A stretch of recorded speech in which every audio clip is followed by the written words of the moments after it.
Friends, welcome to Keshav education. मैं खुशी चौहान। कैसे हैं आप सभी लोग?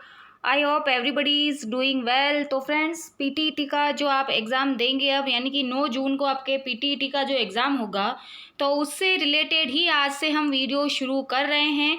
यानी कि आपके पूरे सिलेबस को कंप्लीट करते हुए हम वीडियो बनाएंगे। तो कंटिन्यू आप हमारे चैनल से अपडेट रहें। इसी तरह से रोज़ जो है आप अपनी तैयारी जो है कंटिन्यू करते रहें।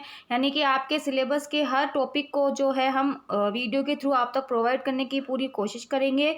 तो चलिए शुरू करते हैं आज की वीडियो। लेकिन सबसे पहले आपसे रिक्वेस्ट है कि अगर आपने अभी तक हमारे चैनल को सब्सक्राइब नहीं किया है तो प्लीज़ सबसे पहले सब्सक्राइब जरूर कर लेना और बेल आइकन पर जाकर ऑल पर प्रेस जरूर करना, ताकि सबसे पहले वीडियो का नोटिफिकेशन आप तक पहुंच सके।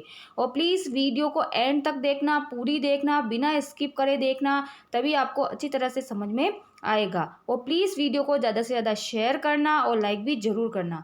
तो आज से हम ये क्लास चालू कर रहे हैं। तो आज हमारा जो पहला आपका टॉपिक है, यानी कि भारत का प्राचीन इतिहास, ये आपके टॉपिक है। तो इससे रिलेटेड कुछ महत्वपूर्ण प्रश्न हम आज आपके लिए लेकर के आए हैं। तो इसी तरह से रोज़ हम आपके लिए प्रश्न जो है वो लेकर के आते रहेंगे। आप अपना मूल्यांकन कीजिए, याद कीजिए, इनमें से आपको प्रश्न देखने को मिलेंगे ही मिलेंगे। ठीक है, तो चलिए शुरू करते हैं आज की वीडियो। आज की वीडियो में हमारा पहला प्रश्न है, मनु, याज्ञवल्क्य, नारद और बृहस्पति कौन थे? जैसा कि भारत के प्राचीन इतिहास से रिलेटेड प्रश्न आपसे पूछे जाएंगे, तो इसी तरह के प्रश्न आपसे पूछे जाएंगे। तो ये कौन थे? प्राचीन भारत के कानूनज्ञ, वैदिक काल के देवता, बुद्धिस्ट विद्वान, तर्कशास्त्री, प्राचीन भारत के प्रसिद्ध गणितज्ञ और ज्योतिषी। तो कौन थे ये तीनों चारों? तो ये मनु, याज्ञवल्क्य, नारद और बृहस्पति कौन थे? तो ये प्राचीन भारत के कानूनज्ञ थे। यानी कि प्राचीन भारत के जो महत्वपूर्ण नियम है वो उनके द्वारा बनाए गए थे। तो ये ही यहाँ पर हमारा करेक्ट आंसर होगा। अब बढ़ते हैं हम आगे की तरफ। अगला प्रश्न देखो, निम्न कथनों पर ध्यान दीजिए। 2 कथन है आपके सामने।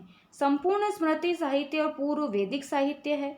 संपूर्ण स्मृति साहित्य वैदिक साहित्य है। दोनों को आपको अच्छी तरह से पढ़ना है। तो दोनों कथन हमको देखने, तो कौन से सत्य है? तो यहाँ पर दोनों को आपको पढ़ना है और बताना है कि कौन सा कथन, दोनों में से कौन सा कथन यहाँ पर सत्य है। तो अगर हम यहाँ बात करें तो संपूर्ण स्मृति साहित्य पूर्व वैदिक साहित्य है, ये हमारा कथन सही है, लेकिन ये गलत है। तो ऑप्शन नंबर ए हमारा यहाँ पर करेक्ट आंसर होगा। केवल एक, ये यहाँ पर इसका सही जवाब होगा। अब बढ़ते हैं हम आगे की तरफ। सिंधु घाटी सभ्यता की किस जगह से ये साक्ष्य मिला है जिससे पता चलता है कि सिंधु घाटी सभ्यता के लोग ज्वार भाटा से अवगत थे? यानी ज्वार भाटा के बारे में वो जानते थे। तो किस स्थान से पता चलता है? लोथल, कालीबंगा, हड़प्पा या फिर रोपड़? तो किससे पता चलता है? तो ये एक समुद्र के पास में जो स्थान है उसी से पता चला है, क्योंकि समुद्र में ही ज्वार भाटा आता है। तो लोथल, ठीक है, लोथल यहाँ पर इसका करेक्ट आंसर होगा। ठीक है, अब बढ़ते हैं हम आगे की तरफ। अगला प्रश्न देखते हैं, जैन धर्म की कौन सी तीर्थंकर महिला थी?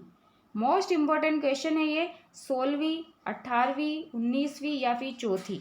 तो जैन धर्म की जैन धर्म में तीर्थंकर हुए हैं, उनमें से महिला जो तीर्थंकर थी वो कौन सी थी? तो यहाँ पर हमारा करेक्ट आंसर क्या होगा? तो ऑप्शन नंबर सी, यानी 19वीं ये तीर्थंकर जो थी वो महिला थी एक। ठीक है, ये यहाँ पर इसका बिल्कुल करेक्ट आंसर होगा। अब बढ़ते हैं हम आगे की तरफ। आई होप कि आपको आज की वीडियो, आज के जो क्वेश्चंस हैं वो ज़रूर पसंद आएंगे। तो प्लीज़ लाइक करना मत भूलना। आज ज़्यादा से ज़्यादा लाइक होने चाहिए। अगला प्रश्न, किस बौद्ध संगीति में सुत्त पिटक एवं विनय पिटक पूर्ण हुए? ये क्वेश्चन पूछा ही जाता है इनसे। तो कौन सी बौद्ध संगीति में सुत्त पिटक और विनय पिटक जो है पूर्ण हुए थे? पहली, दूसरी, तीसरी या फिर चौथी? तो यहाँ पर हमारा करेक्ट आंसर क्या होगा? पहली। ठीक है, ये यहाँ पर इसका करेक्ट आंसर है। अगला प्रश्न देखते हैं, चरक किसके समकालीन थे? ठीक है, तो किसके दरबार में थे चरक? कनिष्क, चंद्रगुप्त मौर्य, अशोक या फिर कालाशोक? तो किसके दरबार में थे, किसके समकालीन थे? तो ये कनिष्क के समकालीन थे। ठीक है, चरक, जिन्होंने चरक संहिता की रचना भी की। अगला प्रश्न है, बृहदेश्वर मंदिर कहाँ है? ये भी मोस्ट इंपॉर्टेंट क्वेश्चन है। मध्य प्रदेश, तंजौर, आंध्र प्रदेश या फिर लखनऊ? तो बृहदेश्वर मंदिर जो है ये कहाँ पर है, तो ये आता है तंजौर में। ठीक है, ये यहाँ पर इसका करेक्ट आंसर होगा। अगला प्रश्न, ललित गिरी जो कि प्रसिद्ध बौद्ध स्थान है और 1937 में केंद्र सरकार की सुरक्षा में आ गया, किस प्रदेश में है।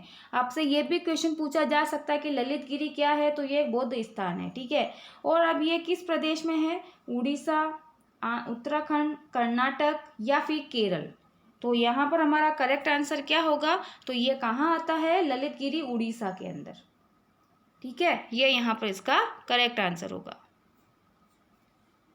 अगला प्रश्न, विश्व का सुप्रसिद्ध ग्रेनाइट मंदिर कहाँ है। ये भी मोस्ट इम्पोर्टेंट क्वेश्चन है। ग्रेनाइट मंदिर कहाँ है विश्व का, काशी, बिलासपुर, प्रयागराज या फिर तंजौर। तो यहाँ पर हमारा सही जवाब क्या होगा, तो जहाँ बृहदेश्वर मंदिर है वहीं पर ग्रेनाइट मंदिर है, तो ये तंजौर यहाँ पर इसका करेक्ट आंसर है। अगला प्रश्न, रुमिंडी स्तंभ शिलालेख कहाँ है। जूनागढ़ गुजरात, रांची झारखंड, भाबरू राजस्थान, लुम्बिनी नेपाल। तो कहाँ पर है ये रुमिंडी स्तंभ लेख, तो रुमिंडी स्तंभ शिलालेख जो है ये कहाँ है, लुम्बिनी नेपाल के अंदर।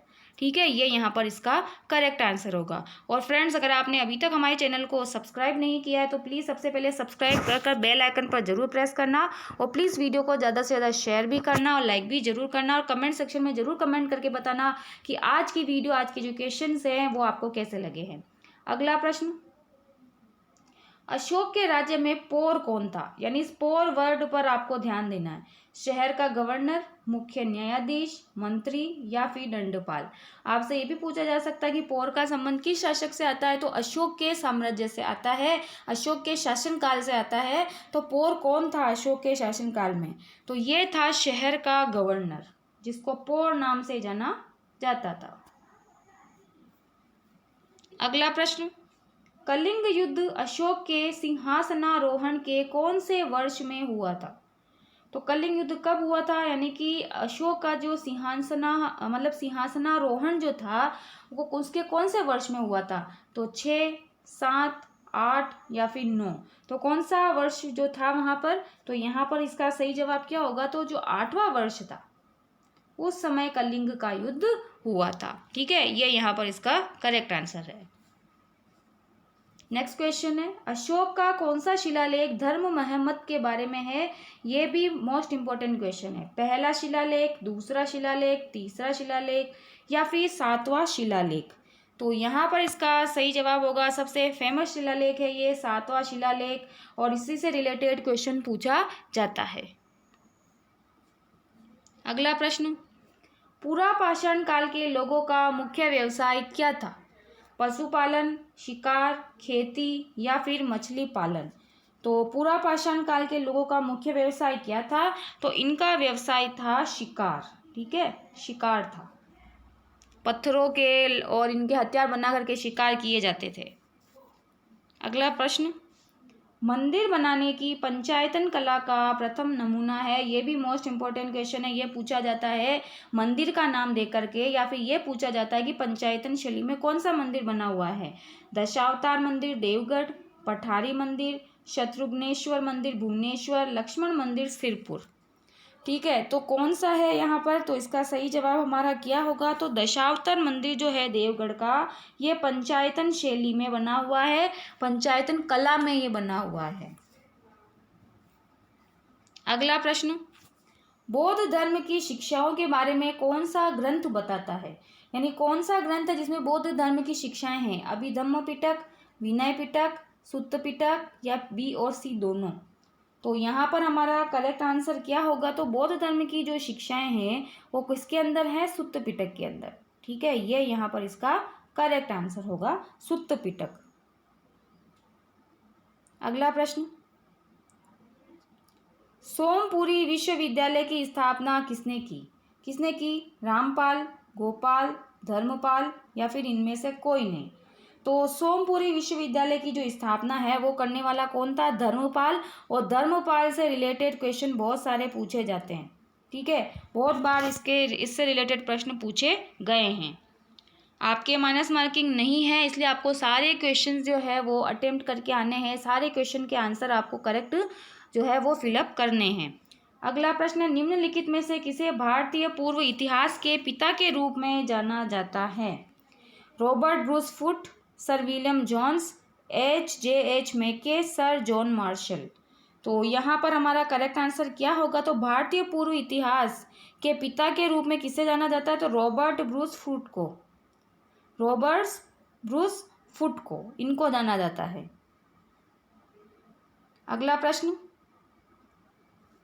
ऋग्वेद के निम्नलिखित में से कौन से मंडल को पारिवारिक ग्रंथ कहा जाता है? मोस्ट इंपॉर्टेंट क्वेश्चन है ये भी। 1 से 3, 2 से 7, 6 से 8वां या 8वें से 10वां। तो यहाँ पर इसका करेक्ट आंसर क्या होगा? तो ऋग्वेद का जो 2 से 7 वाला मंडल है ये पारिवारिक ग्रंथ कहलाता है, पारिवारिक चीज़ों से ये जुड़ा हुआ है, 2 से 7। ठीक है, ये यहाँ पर इसका करेक्ट आंसर होगा। अगला प्रश्न है, निम्नलिखित में से किस काल में गोत्र की स्थापना हुई? ऋग्वैदिक काल, उत्तर वैदिक काल, मौर्य युग या फिर सातवाहन काल। तो यहाँ पर ये मोस्ट इंपॉर्टेंट क्वेश्चन है ये भी। तो गोत्र की स्थापना हुई थी, ये भी मोस्ट इंपॉर्टेंट क्वेश्चन है आप लोगों के लिए। तो ऋग्वैदिक काल के अंदर ही गोत्र की स्थापना हुई थी, यानी कि गोत्र जो भी आपका गोत्र है उसको लगाने की जो है परंपरा चालू हुई थी। ठीक है, तो ये थे आज के हमारे प्राचीन भारत के इतिहास से रिलेटेड 20 महत्वपूर्ण प्रश्न। कल हम इसी के ऊपर फिर से वीडियो लेकर के आएंगे, कुछ और प्रश्न हम इसी टॉपिक से रिलेटेड लेकर के आएंगे।